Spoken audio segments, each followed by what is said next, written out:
진실을 왜곡한 CBS 다큐.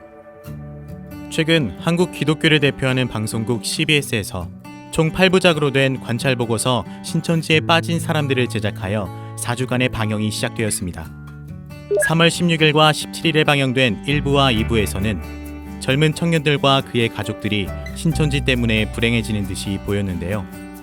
그러나 방영된 영상 여러 곳에서 개종교육이 본인의 의지가 아닌 강압적 분위기에서 진행된다는 사실이 드러났고, 강제개종 교육을 정당화하기 위한 짜깁기 편집이 증명되어 시청자들에게 신뢰를 잃게 되었습니다.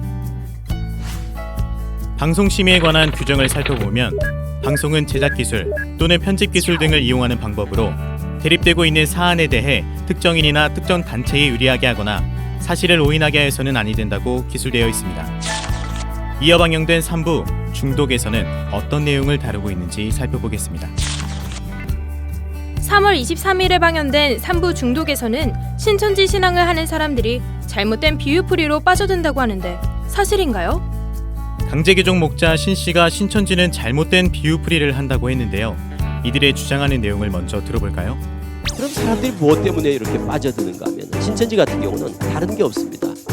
오직 교리예요, 교리. 신천지는 오직 성경 공부 요거 하나 때문에 가는 겁니다. 가장 치명적인 중독성이 있는 교리가 뭐냐? 말씀의 짝교리입니다. 말씀의 짝, 비유풀이라고 그러죠, 흔히. 비유풀이. 천지 만물 창조가 아니에요, 신천지는. 천지에 대한 비유가 결국 신천지 출현을 정당화하기 위해서, 그게 마치 성경적인 것 같이 미혹하기 위해서 비유풀이를 가지고 성경을 완전히 다 왜곡시켜버려요. 신 씨가 주장하는 것은 창세기 1장이 육적인 창조라는 내용인데요. 네, 먼저 성경은 육적인 것과 영적인 것을 구분하여 깨달아야 합니다.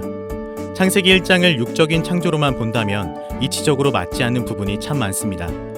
창세기 1장을 살펴보면 첫째 날 빛을 창조하시고 넷째 날 해달별을 창조하게 되는데요. 넷째 날에 해달별을 창조한다면 첫째 날 빛은 무엇일까요?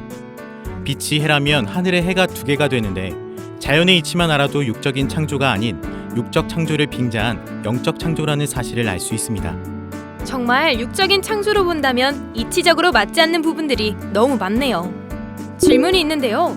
그렇다면 신천지에서는 하나님께서 육적인 천지를 창조하신 분이심을 믿지 않는 건가요? 좋은 질문이네요.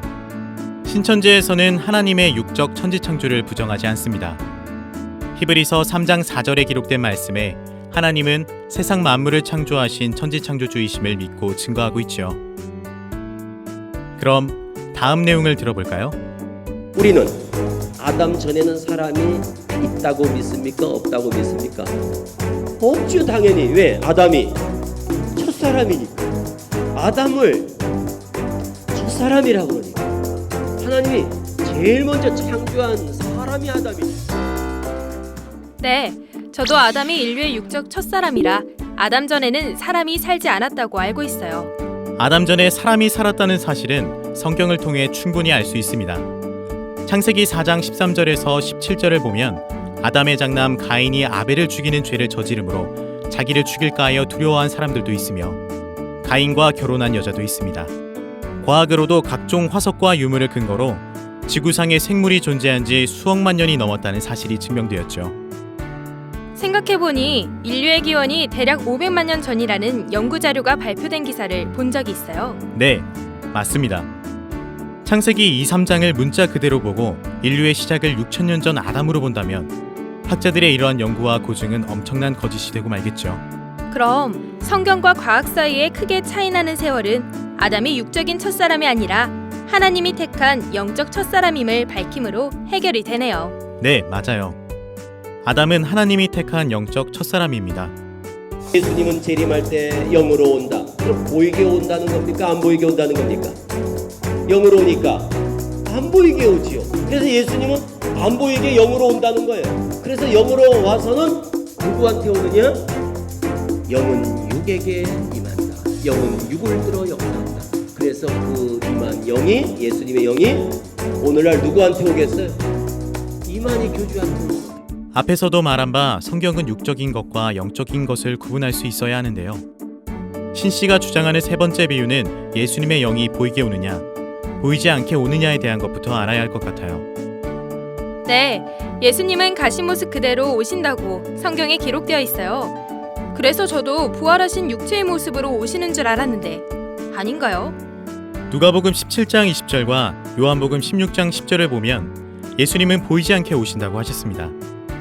사도행전 1장 9절에는 구름에 가리워 보이지 않게 되었고 11절에 본 그대로 오신다고 기록되어 있습니다. 즉 구름에 가리워 하늘로 가신 모습 그대로 오신다는 것입니다. 역시 말씀을 분명하게 알아야 할 것 같다는 생각이 들어요. 네, 말씀의 비유를 정확히 깨닫지 않고서는 말씀을 오해할 수 있다는 것을 명심하면 좋겠어요. 그리고 또 한 가지, 신천지를 대표하는 총회장님을 교주라고 표현하고 있는데요. 종교의 주인은 사람이 될 수 없듯이 신천지도 교회의 주인, 즉 교주는 하나님과 예수님이며 성경 말씀대로 가르치고 있습니다. 말씀으로 근거를 삼아서 이야기해 주시니 CBS에서 방영 중인 다큐 신천지에 빠진 사람들이 근거 없는 내용을 방영하고 있다는 것을 알겠어요. 신천지에 빠진 사람들 3부에서는 강제개종 목자 신 씨가 개종교육하는 장면이 나오는데요. 당시 현장에 있던 강사님의 증언이 이어질 예정입니다. 2부에서 만나 뵙겠습니다.